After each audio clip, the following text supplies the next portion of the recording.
अस्सलाम वालेकुम वरहमतुल्लाहि वबरकातुहू।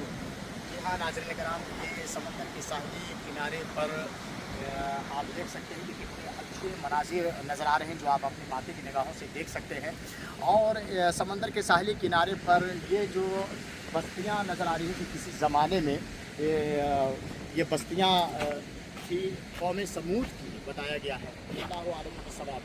तो ये जो कि अल्लाह की तरफ से या कोई अज़ाब इलाही नाज़िल हुई और उसके बाद ये तमाम के तमाम निस्त व नाबूद कर दिए गए, खंडर बना दिए गए। और इस पर अब जो है गवर्नमेंट का कब्ज़ा है और इसको बंद कर दिया गया है और इसमें अंदर जाने के लिए कुछ फ़ीस भी रखे गए हैं। बहरहाल तो आप दूर दूर तक देख सकते हैं, दिखलाइए पूरा जूम करके देख सकते हैं कि ये किसी ज़माने में एक बड़ी आबादी थी, यहाँ पे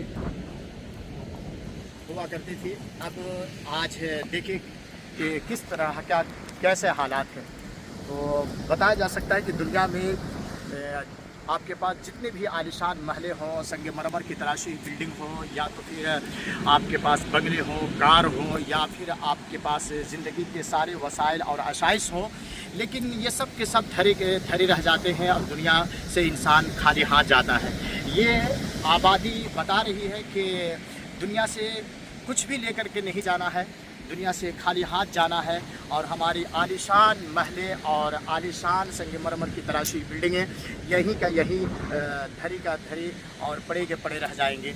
अल्लाह ताला से यही दुआ करते हैं कि अल्लाह ताला जितना दिन भी ज़िंदा रखे बिल्कुल ईमानदारी के साथ, और अल्लाह ताला हम लोगों को हर आफत व बलियात से महफूज भी रखे, सलामत रखे, और उम्मत मुस्लिमा की एक एक फ़र्द को अल्लाह ताला जो है हर बलाओं से महफूज रखे।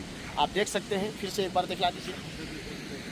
और समंदर की लहरें देख सकते हैं कि कितनी समंदर की लहरें बड़ी तुग़यानी में है और बड़ी ही जो है जोश और वलवले के साथ जो है समंदर की लहलहाती हुई लहरें जो है आप देख सकते हैं कि कितने अच्छे मंज़र नज़र आ रहे हैं। आप अपनी माथे की निगाहों से देख सकते हैं।